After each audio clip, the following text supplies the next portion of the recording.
Le Togo et le Nigeria veulent redynamiser leurs différents échanges. En visite d'amitié et de travail au Nigeria hier, le président de la République, Faure Eswazimna Gnassingbé, a évoqué les divers axes de développement du partenariat politique et surtout économique entre les deux pays avec son homologue Muhammadu Buhari. Le ministère en charge du commerce veut permettre aux opérateurs économiques togolais de booster leurs activités en incluant dans leurs échanges un autre type de commerce, celui des services, une valeur ajoutée pour l'économie du pays. Et puis les entrepreneurs togolais aussi participent et activement à l'essor économique du pays. Ceux-ci, ils l'ont démontré à travers leurs différents produits exposés durant la foire Made in Togo, qui s'est achevée hier à Lomé sur une note de satisfaction. Voilà pour les titres de cette édition. Bonsoir à toutes et à tous. Le président de la République, Faure Eswazimna Gnassingbé, est de retour à Lomé après une visite d'amitié et de travail hier au Nigeria. À Abuja, il a rencontré son homologue nigérian, Muhammadu Buhari. Les questions énergétiques et le prochain sommet de Lomé sur la sécurité maritime et le développement sont entre autres sujets évoqués par les deux chefs d'État. Le récit de ce séjour avec Kassenam Baga. C'est une visite de courtoisie que le président de la République, Faure Eswazimna Gnassingbé, a effectuée à Abuja au Nigeria pour discuter avec son frère et ami, le président Muhammadu Buhari, des questions d'intérêt commun, notamment l'intégration économique et le développement des échanges commerciaux entre les pays africains.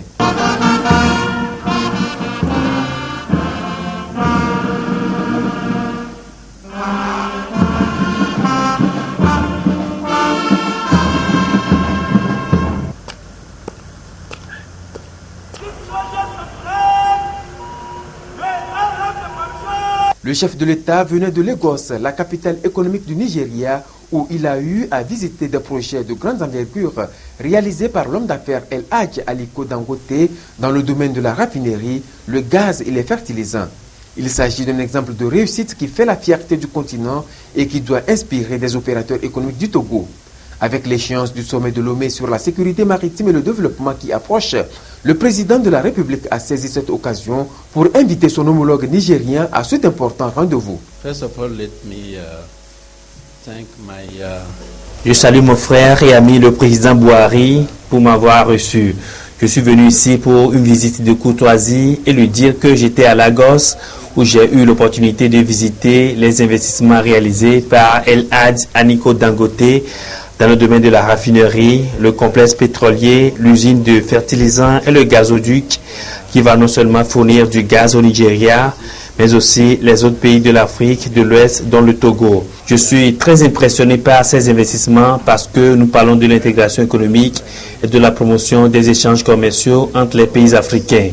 Si nous voulons développer le commerce, nous devons avoir des investisseurs ou des industries qui sont très compétitives. Et je crois que ce que j'ai vu à Lagos va nous aider et contribuer à réduire nos importations des pays non africains. J'ai fait le compte-rendu au président de cette visite et je lui ai aussi fait un briefing sur les préparatifs du sommet de l'Union africaine sur la sécurité maritime et le développement qui aura lieu au Togo en octobre. Et quand j'étais à Lagos, on m'a dit que le gazoduc qui sera construit sera enterré à 50 mètres en dessous de la mer pour sa protection. C'est un exemple du fait que si nous voulons développer l'économie bleue, nous devons protéger nos eaux. Nous avons besoin de la sécurité autour de nos espaces marins. J'ai saisi cette opportunité pour inviter le président Buhari à prendre part à ce sommet qui se tiendra le 15 octobre de cette année. Nous avons aussi discuté du dernier sommet de l'Union africaine qui s'est déroulé à Kigali. Je remercie le président pour son hospitalité. Le président Muhammadu Buhari a salué cette visite du chef de l'État. Il a souligné l'impérieuse nécessité de redoubler d'efforts pour résoudre le problème énergétique dans la région ouest africaine. Je suis reconnaissant à mon frère et ami, le président Faure Eswazimna Gnassingbé, de l'appréciation qu'il a fait des efforts du Nigeria et aussi de ce que les investisseurs privés font. Nous avons de l'énergie et produisons du gaz. Les ressources sont disponibles ainsi que la technologie et nous cherchons à stabiliser la situation. et Dieu va nous aider à atteindre nos objectifs. Nous avons aussi discuté des sujets abordés à Kigali lors du dernier sommet de l'Union africaine. Nous avons parlé également de la situation instable au Sud-Soudan. Ce sont des sujets graves car certains de nos frères vivent dans des situations précaires. Nous espérons que nous sommes la génération future et les efforts fournis par l'Union africaine contribueront à renverser la situation actuelle au Soudan et les autres réalités que nous vivons. À son arrivée, tout comme à son départ, le chef de l'État a été solennellement raccompagné par les autorités nigérianes. Et de retour à Lomé, le chef de l'État a conféré ce matin au palais de la présidence de la République avec Marcel Alain de Souza, président de la commission de la CEDEAO. Il est venu discuter avec le président de la République des questions de la libre circulation des personnes et des biens au sein de l'espace. Et il a recueilli les orientations du président de la République sur les relations économiques à développer pour rendre compétitives les potentialités des pays de la sous-région. Nous l'écoutons au micro de Arnaud Kidou. Je suis venu voir le président de la République pour parler des problèmes de la libre circulation des biens des personnes et surtout des problèmes de compétitivité.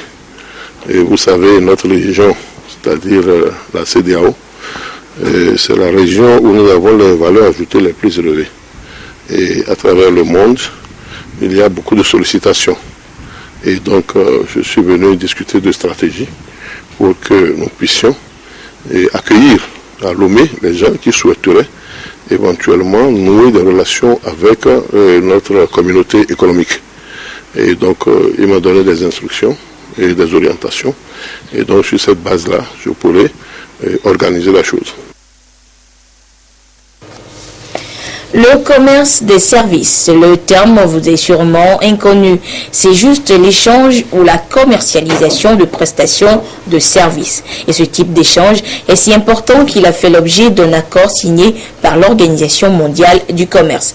Aujourd'hui, il est question d'emmener les opérateurs économiques togolais à maîtriser ce type de transactions grâce à l'appui financier de l'Organisation internationale de la francophonie. Le compte rendu avec Sonia Amenikpo et Carmen Madji Akakbo.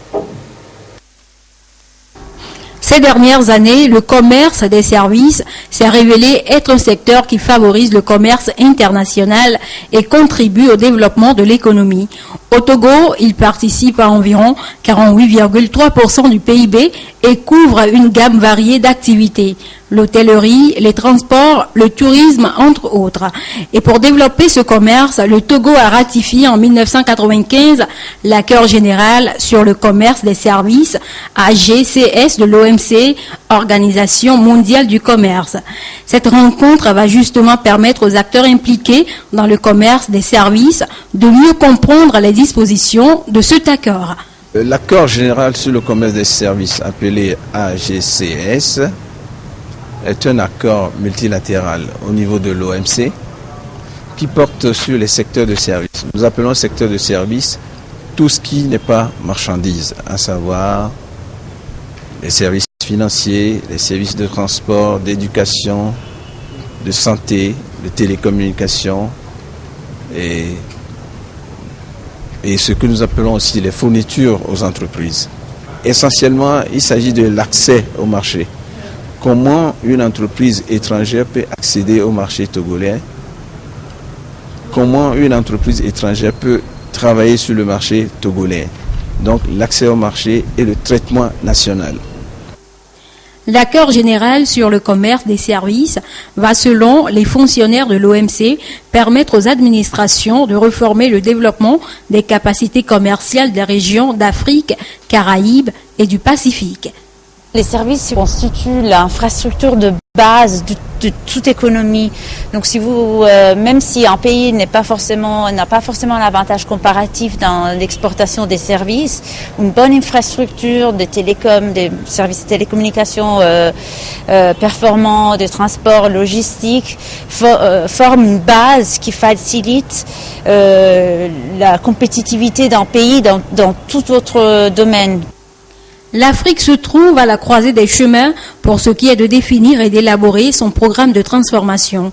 Le commerce des services peut donc faire partie de ce processus, étant donné le rôle qu'il joue dans l'économie du continent.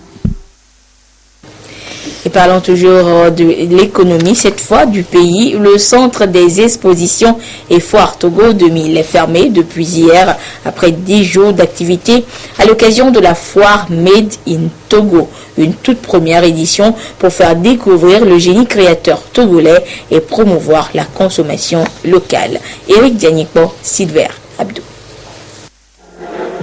Après 12 jours d'intenses activités commerciales au Centre togolais des expositions Foire Togo 2000, la première édition de la foire Made in Togo a refermé ses portes.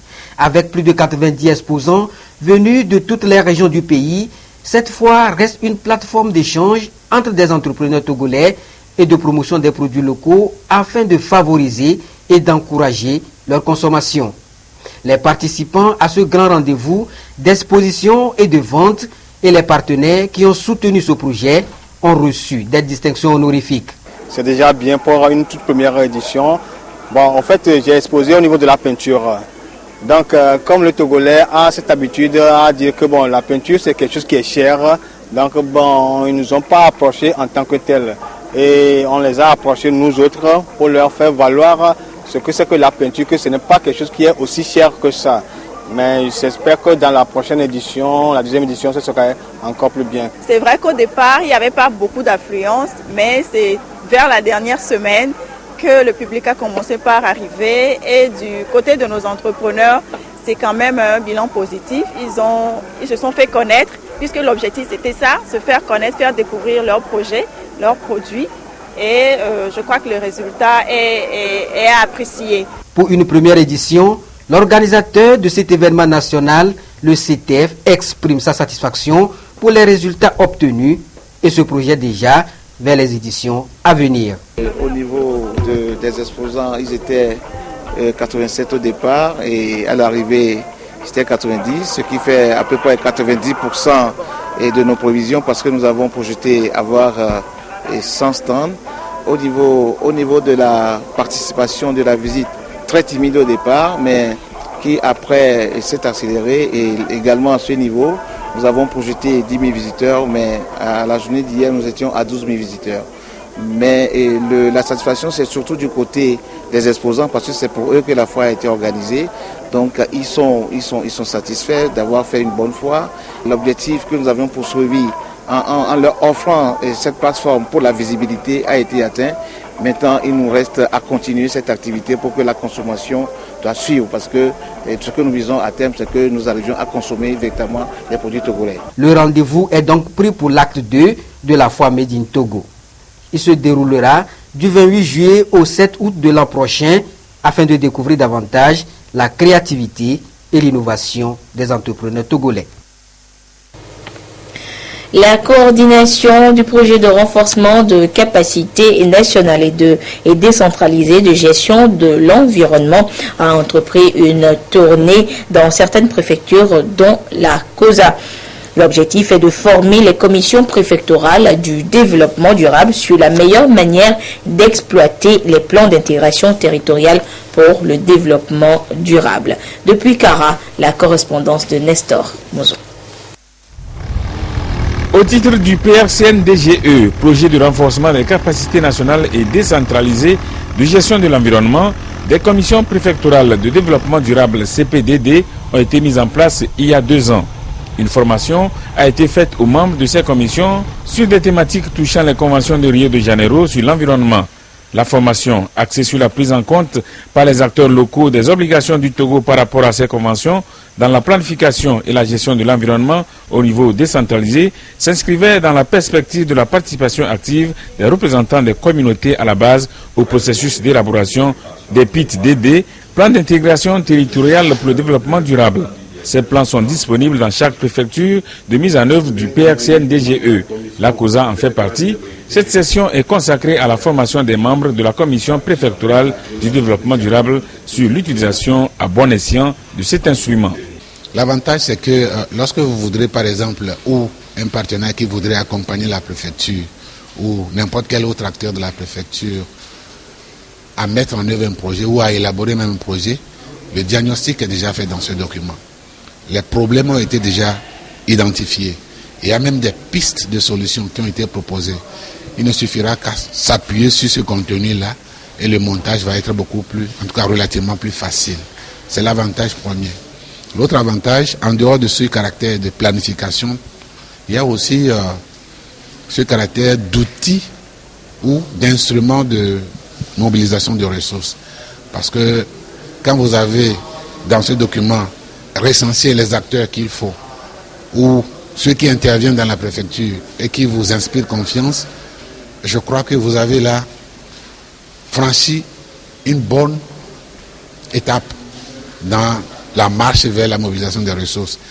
Lorsque les plans d'intégration territoriale pour le développement durable avaient été élaborés, il a été demandé à chaque CPDD de proposer une action à partir du contenu du document. Chacune des 10 préfectures concernées par le projet s'est fait accompagner par une ONG à travers un micro-projet. La coordination du PRCN-DGE souhaite qu'avant la fin de la mise en œuvre de ces micro-projets, ces préfectures arrivent à élaborer de nouveaux projets. Les nouvelles sessions de formation répondent aussi à cet intérêt. Réduire le taux des analphabètes au Togo, c'est le résultat que recherche l'ONG PACH en collaboration avec les organisations de la société civile. Et l'ONG a élaboré un plaidoyer pour le relèvement ou l'augmentation du budget alloué à ce sous-secteur de l'éducation, le sous-secteur qu'est l'alphabétisation. Nous découvrons ensemble le contenu de ce plaidoyer, ce document, avec la correspondance de Yves Agbevi depuis les plateaux. Le nombre des analphabètes a du mal à diminuer en Afrique et l'alphabétisation des adultes est toujours à la traîne, selon le rapport mondial de suivi sur l'éducation pour tous, étude menée entre 2013 et 2014. Pour l'ONG PAX et les organisations de la société civile, membres du réseau Pamoja Togo, il urge que les États augmentent le budget alloué au sous-secteur de l'alphabétisation à au moins 3% du budget de l'éducation. La question était au menu des échanges tenus à Amlamé. En Afrique, il y a un bon nombre de populations qui sont analphabètes. Et c'est ça qui a motivé Pamoja Afrique de l'Ouest, en partenariat avec la Confédération suisse, pour faire un programme de lutte, de plaidoyer, pour œuvrer aux côtés et pour amener les gouvernements et les États à augmenter le budget alloué à l'éducation et à l'alphabétisation et l'éducation non formelle à au moins 3%. Dans la commune d'Amlamé, nous avons fait une sensibilisation à la radio et les femmes, invitant les femmes, les volontaires, les candidats à venir s'inscrire pour l'alphabétisation. Et c'est elles qui sont venues. Et nous avons constaté que la majorité, c'est des femmes musulmanes qui n'ont pas eu la chance d'aller à l'école. Elles veulent apprendre à lire, à écrire et à compter et aller loin pour avoir le CPD, pour pouvoir mener leurs activités. Selon le réseau Pamoja Togo, 43% des populations togolaises de 15 à 44 ans sont analphabètes, un pourcentage qui doit chuter si les dispositions budgétaires prochaines tiennent compte du plaidoyer du dit réseau. Dans l'actualité à l'étranger, il faudra retenir la charge de Barack Obama contre Donald Trump. Les mots choisis sont rares dans la bouche d'un président. Le président américain dit ceci: Donald Trump n'est pas qualifié pour être président. Et vous allez le voir, même dans le camp du milliardaire, le doute s'installe sur sa capacité à diriger les États-Unis. Regardez. Entre le président américain et celui qui rêve de lui succéder, le ton monte. Hier à la Maison-Blanche, Barack Obama a eu des mots très durs à l'égard de Donald Trump. Oui, je pense que le candidat républicain est inapte à servir notre pays en tant que président. Je l'ai dit la semaine dernière et il continue d'en faire la démonstration. Il y a un moment où vous devez pouvoir vous dire, ce n'est pas quelqu'un que je peux soutenir pour la présidence des États-Unis. Depuis plusieurs jours, le candidat républicain est empêtré dans une polémique avec la famille musulmane d'un soldat tué en Irak en 2004. Donald Trump ne s'excuse pas, il ne reconnaît pas ses erreurs, et quand Barack Obama l'attaque, il réplique de manière cinglante. C'est un président horrible. Il finira probablement comme le pire président de l'histoire de notre pays, un désastre absolu. En fait, je pense qu'il dit ça parce qu'il a peur que je gagne. La campagne de Donald Trump semble marquer le pas. Tous les jours, les leaders de son parti le critiquent publiquement et n'écoutent personne. De son côté, la candidate démocrate, tout sourire, poursuit sa route sereinement. Selon les tout derniers sondages, Hillary Clinton a maintenant 8 points d'avance sur son rival. Il y a une semaine, les deux candidats étaient encore au coude à coude. Dans le camp républicain, Donald Trump continue d'afficher son éternel optimisme, mais il sent bien qu'il est aujourd'hui dans une situation difficile. L'actualité est également marquée par ce nouveau rapport alarmant sur le climat. Selon ce rapport, 2015 apparaît comme la pire année de l'histoire moderne. Le nombre de sécheresses et de catastrophes a battu un record. Et les océans continuent de se réchauffer avec des conséquences parfois dramatiques sur la santé climatique. En Sibérie, par exemple, la fonte des glaces a réveillé une bactérie mortelle qui a contaminé tout un village. Regardez. 2400 rennes retrouvées morts sur plusieurs dizaines de kilomètres. Ils ont été empoisonnés par une substance très toxique, l'anthrax, qui s'est échappée du sol, tout près des tipis des éleveurs de rennes. Nous sommes dans la péninsule de Yamal, tout près du cercle polaire. Ici, en principe, le sol ne dégèle jamais. Il renferme des germes, des souches de maladies, rendus inactifs par le froid depuis des siècles. Or, cet été, il fait ici plus de 35 degrés. La couche supérieure de la toundra est en train de fondre. Les nomades qui vivent ici sont obligés de partir. Les militaires les évacuent. Dans l'hôpital régional, les familles sont placées sous observation. Un enfant de 12 ans est mort. Et les médecins avouent leur impuissance. Un patient peut être contaminé et la maladie évolue tellement vite que ça peut lui être fatal dans les 3 à 4 heures. Des maladies qui réapparaissent car la Sibérie est en train de changer profondément. Nous étions au même endroit en septembre 2014. L'été y était très court, le sol n'avait pas le temps de dégeler en profondeur. Et dès le mois d'août, les premières neiges pouvaient tomber. C'est ça, le paysage habituel des éleveurs de rennes. La Russie fait aujourd'hui face aux conséquences très concrètes du réchauffement climatique. La Sibérie et même la région du monde qui se réchauffe de la manière la plus spectaculaire. La température moyenne, quelle que soit la saison, a augmenté de 7 degrés en 3 ans. Et au Togo, les médias sont associés à la lutte contre les changements climatiques. Pour les encourager, le concours MediaCorp Awards est organisé par l'association AMEA. Il s'agira donc de primer les meilleurs journalistes qui auront mieux écrit des articles ou produit des émissions pour éduquer et sensibiliser les populations sur cette question des changements climatiques. Et le lancement du concours a été fait hier à Lomé. Le compte rendu avec Komo Poyodé. Quel média pourra mieux éduquer et sensibiliser les populations togolaises par rapport aux changements climatiques et aux conduites à tenir? La réponse, c'est dans ce concours dénommé Concours MediaCorp Awards. L'initiative vient de l'association AMEA. Selon ce concours, les médias qui vont produire de meilleurs articles, émissions télévisées ou radiophoniques en la matière seront récompensés.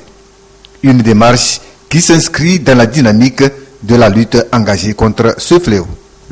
Les conditions, d'abord, il y a la forme de l'article, soit de l'élément audiovisuel à présenter. Il y a aussi le contenu, la pertinence du développement du sujet.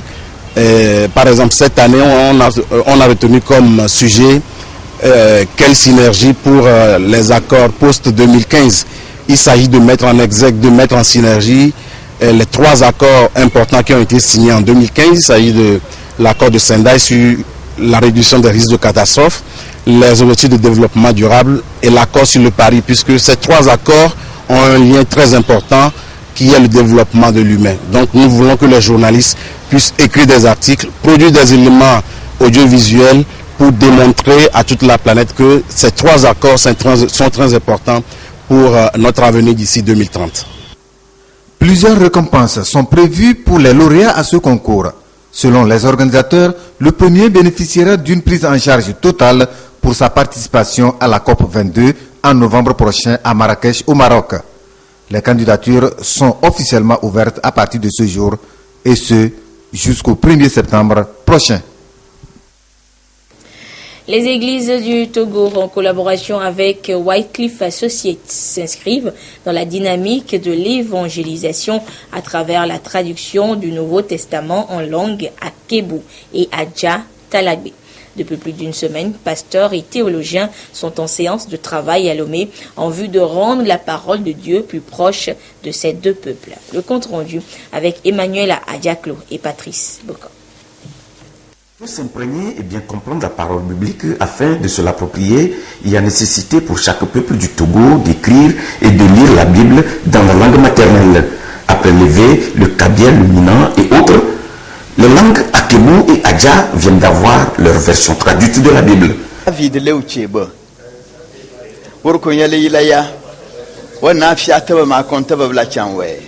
Je trouve cela comme une œuvre exaltante. D'abord parce que la langue Akebu est une langue difficile à écrire. Pasteurs, linguistiques et théologiens sont en session de mise en œuvre de la traduction du Nouveau Testament selon une méthodologie. La consommation qui consiste préalablement à lire et relire, méditer la parole, la verbalisation qui est l'étape de la discussion, l'étape de la séparation, l'étape de la vérification par la communauté. Et notre dernière étape qui est l'étape de vérification par l'Église. Des travaux rendus possibles grâce à Wycliffe Associates, une ONG caritative américaine qui œuvre pour une meilleure intégration des communautés chrétiennes au Togo. Jusqu'en 2015, nous avons plus de 13 langues traduites au Togo. Mais à partir de 2016, Wycliffe Associates a traduit 8 Bibles. La parole de Dieu est un levier pour aider socialement les peuples et non seulement à converger vers Dieu, et aussi à vivre dans la sérénité.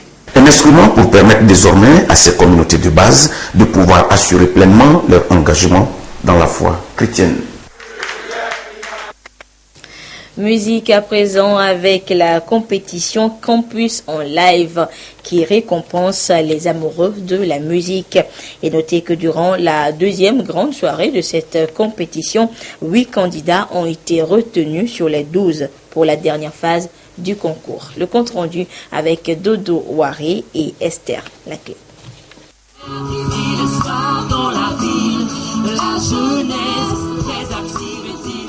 Deuxième grande soirée de la saison 3 du concours interuniversitaire Campus en live. Sur 12 candidats, 8 ont été retenus pour poursuivre la course pour la conquête de la couronne du roi et de la reine de la musique universitaire. Au terme de la compétition, l'émotion est grande chez les lauréats. J'ai essayé d'aimer le Togo avec tout ce qu'il renferme, tout ce qu'il a comme talent et tout ce que je peux réunir pour faire une chanson, et j'ai vu le résultat, c'est acceptable, c'était super. Je ne peux qu'être émue pour cette première place que j'ai eue pour la demi-finale. On n'a pas reproduit ce qu'on avait fait à la première soirée, on a essayé d'arranger un peu pour donner une autre couleur à la chose en fait. C'est ce qui a fait que j'ai eu cette première place. À ce rendez-vous culturel, l'esprit de créativité a été mis en exergue. Chacun de ces 8 finalistes a su montrer son savoir-faire à travers différents rythmes, parmi lesquels le zouk et le gospel. Nous avons ressenti une progression parce que la première soirée était un peu timide. La deuxième soirée, ils ont donné leur coffre, ils ont donné tout ce qu'ils ont dans le ventre. Le thème de cette année, c'est de communiquer une meilleure image de notre pays. Et la première sortie des candidats était la composition personnelle. Et les candidats ont eu à composer leur propre morceau à travers la suite directe de la maison artistique qui les a suivis. Donc on peut dire dans l'ensemble que c'est une soirée qui a été bien concordée, bien organisée, et on remercie Peace Forever pour cette franche collaboration. Démarrée il y a 3 ans, la compétition interuniversitaire Campus en live s'est donnée pour ambition de regrouper les jeunes de toutes les universités du Togo autour d'un même concept et révéler des jeunes talents dans le monde estudiantin. Une conférence de presse sera organisée pour annoncer la date de la grande finale.